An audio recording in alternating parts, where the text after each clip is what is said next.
Assalamualaikum warahmatullahi wabarakatuh. Perkenalkan, nama saya Rizky Fadila, NIM 41300249. Saya di sini akan menjelaskan tentang pelaksanaan supervisi akademik pengawas sekolah sebagai upaya peningkatan profesionalisme guru. Adapun definisinya yaitu supervisi akademik adalah suatu proses pembinaan dan pengawasan yang dilakukan oleh pengawas sekolah terhadap kegiatan pembelajaran yang dilaksanakan oleh guru. Tujuannya yaitu untuk meningkatkan efektivitas pengajaran serta mendorong pengembangan keterampilan dan pengetahuan guru dalam melaksanakan tugas profesionalnya di kelas. Supervisi akademik lebih berfokus pada aspek-aspek yang berkaitan langsung dengan pembelajaran, seperti penyusunan rencana pembelajaran atau disebut juga RPP, pelaksanaan pengajaran, penggunaan media dan sumber belajar, serta penilaian hasil belajar siswa. Di sini ada desain penelitian tindakan, yaitu ada empat poin. Yang pertama ada perencanaan atau planning, yang kedua pelaksanaan tindakan atau action, yang ketiga pengamatan atau observation, yang terakhir yang keempat refleksi atau reflection. Pengertian dari perencanaan atau planning itu sendiri, peneliti bersama dengan pihak terkait merumuskan masalah yang ingin diselesaikan serta tujuan yang ingin dicapai. Kemudian, mereka merencanakan tindakan yang akan dilakukan untuk mengatasi masalah tersebut. Perencanaan ini meliputi pemilihan strategi, metode, dan serta cara-cara untuk mengumpulkan data yang dibutuhkan. Yang kedua ada pelaksanaan tindakan atau action. Setelah tahap perencanaan, langkah berikutnya adalah melaksanakan tindakan yang telah direncanakan. Tindakan ini bertujuan untuk mengubah atau memperbaiki situasi yang ada. Pada tahap ini, peneliti juga mulai melibatkan peserta dalam proses eksperimen atau penerapan solusi yang sudah disusun sebelumnya. Ketika ada pengamatan atau observation, setelah tindakan dilakukan, peneliti melakukan pengamatan terhadap hasil tindakan yang diterapkan. Pengamatan ini bertujuan untuk melihat efek atau perubahan yang terjadi sebagai akibat dari tindakan yang telah diambil. Yang terakhir ada refleksi atau reflection. Pada tahap refleksi, peneliti dan peserta merenungkan dan mengevaluasi hasil dari tindakan yang telah dilaksanakan. Refleksi ini bertujuan untuk mengetahui apakah perubahan yang diinginkan tercapai, apa yang berjalan dengan baik, dan apa yang perlu diperbaiki. Adapun menurut para ahli, di sini ada 3 poin. Yang pertama ada Ahmad Sudawi tahun 2013, supervisor sebagai penanggung jawab keberhasilan penyelenggaraan pendidikan dapat dilakukan dengan berbagai pendekatan. Yang kedua ada Suwartini tahun 2017, supervisi ini akan dikatakan bermakna apabila kepala sekolah melakukan pembinaan kepada guru-guru dalam upaya meningkatnya profesionalismenya. Yang terakhir ada Bahari 2014, supervisi akademik merupakan upaya membantu guru-guru mengembangkan kemampuannya mencapai tujuan pembelajaran. Supervisi akademik meningkatkan kompetensi guru yang ditunjukkan dengan keterampilan dalam pengajaran. Berikut dapat dilihat di bawah ini.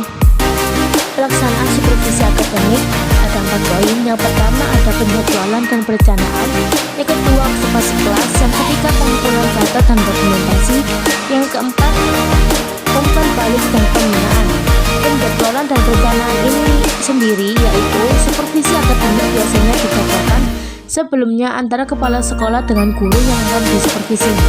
Yang kedua ada observasi kelas, yaitu kepala sekolah mengamati langsung kegiatan pembelajaran yang dilakukan oleh guru di dalam kelas. Observasi ini dapat dilakukan secara terjadwal atau tidak terjadwal dan dilakukan dengan memperhatikan berbagai aspek seperti mata pengajaran, interaksi antara guru dan siswa, keterlibatan siswa, dan efektivitas pembelajaran. Yang ketiga, ada pengumpulan data dan dokumentasi. Selama observasi, kepala sekolah dapat mengumpulkan data dan membuat dokumentasi terkait pengajaran guru seperti catatan mengenai penggunaan mode pembelajaran, keterlibatan siswa, dan respon siswa terhadap pembelajaran. Yang keempat ada umpan balik dan pembinaan. Setelah observasi, kepala sekolah memberikan umpan balik kepada guru. Umpan balik ini berfokus pada penguatan kekuatan dan memberikan saran dan rekomendasi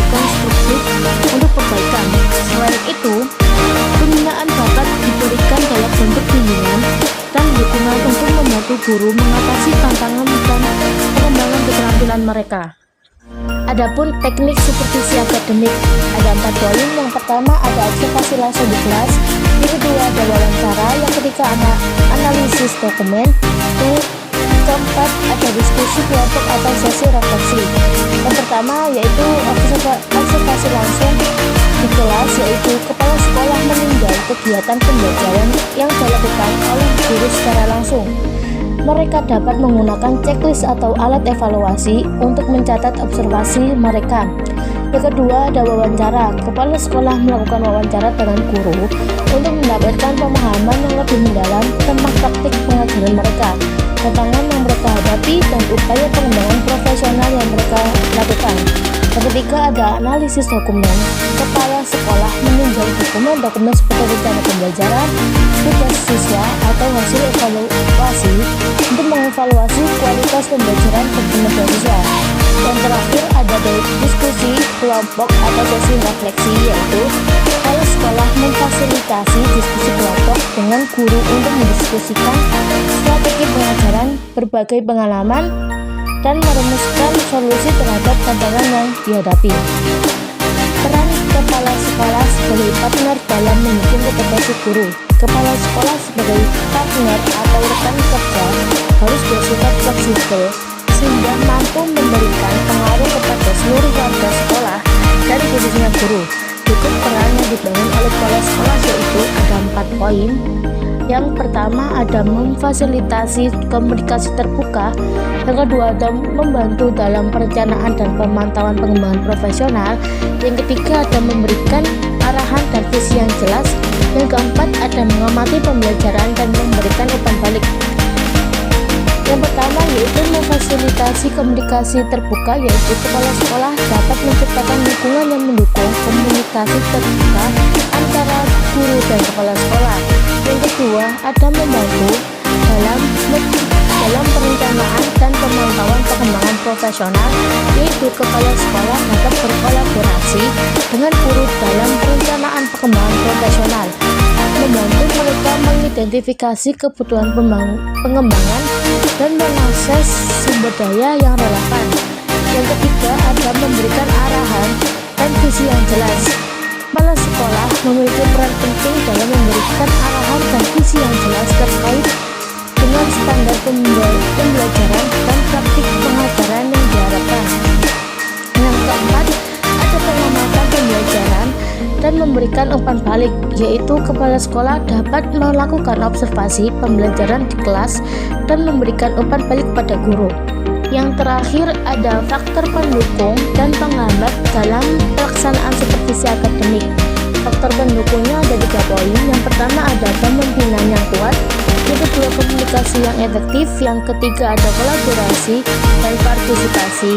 Yang pertama yaitu kepemimpinan yang kuat, yaitu kepala sekolah yang memiliki kepemimpinan yang kuat dapat memberikan arahan yang jelas, memberikan dukungan, dan memfasilitasi pelaksanaan supervisi akademik dengan efektif.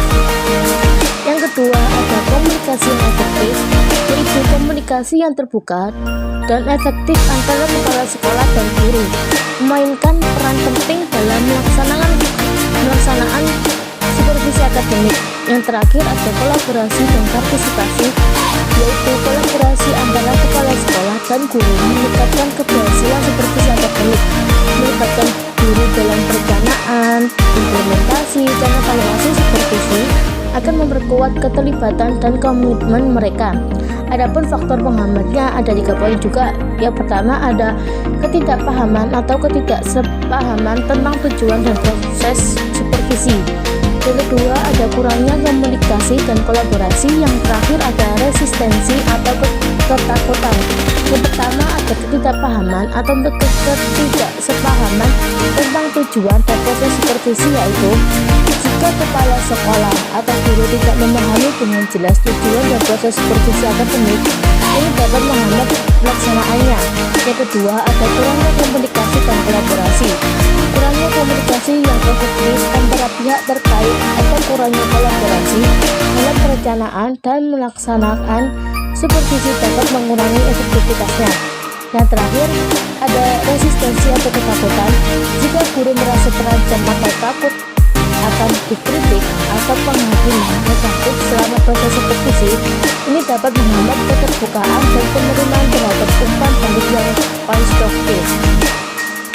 Pembahasan di atas dapat disebutkan yaitu supervisi pendidikan sebagai sebuah proses pengawasan akan pendidikan berperan penting dalam mewujudkan profesionalisme guru. Supervisi pendidikan memiliki dua pembagian berupa supervisi akademik dan supervisi manajerial yang saling berkaitan dan harus dikerjakan secara bersama agar proses pengawasan menghasilkan guru yang profesional. Pengawasan ini hendaklah dilaksanakan dengan kerjasama penuh antara supervisor, kepala sekolah, dan guru yang menjadi objek dalam pengawasan agar bentuk pendidikan Indonesia yang lebih bagus ke depannya.